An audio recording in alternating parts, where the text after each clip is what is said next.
Évangile de Jésus-Christ selon saint Luc. Alors que Jésus approchait de Jéricho, un aveugle mendiait, assis au bord de la route.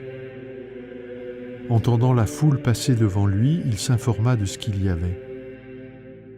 On lui apprit que c'était Jésus le Nazaréen qui passait. Il s'écria « Jésus, fils de David, prends pitié de moi !» Ceux qui marchaient en tête le rabrouaient pour le faire taire. Mais lui criait de plus belle « Fils de David, prends pitié de moi !» Jésus s'arrêta et il ordonna qu'on le lui amène.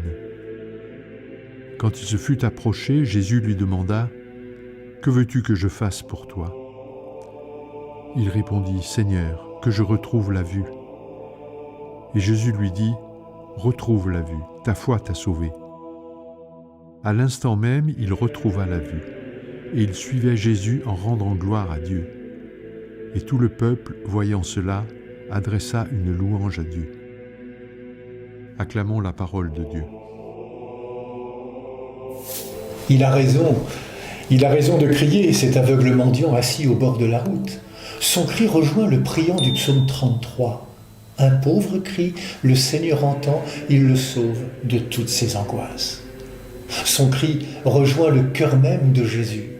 Au cœur de l'effervescence, Jésus s'arrête. Jésus a entendu le cri de cet homme. Pour la foule, est-il encore un homme ? Pour Jésus, c'est sûr, il est quelqu'un. Il est membre de la communauté humaine. Alors, il lui parle d'homme à homme. « Que veux-tu que je fasse pour toi ?» Les gens demandent à l'aveugle de se taire, mais Jésus lui donne la parole. « Que veux-tu que je fasse pour toi ?»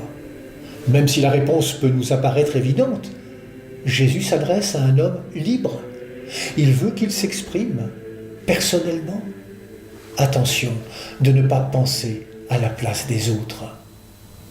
Et Jésus, qui ne s'arrête jamais à l'extérieur, sait voir l'être intérieur de cet homme.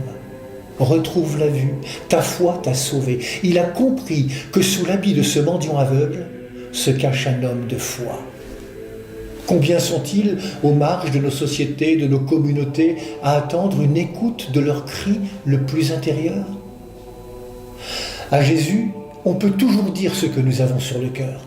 Souvenez-vous, un pauvre cri, le Seigneur entend, il le sauve de toutes ses angoisses.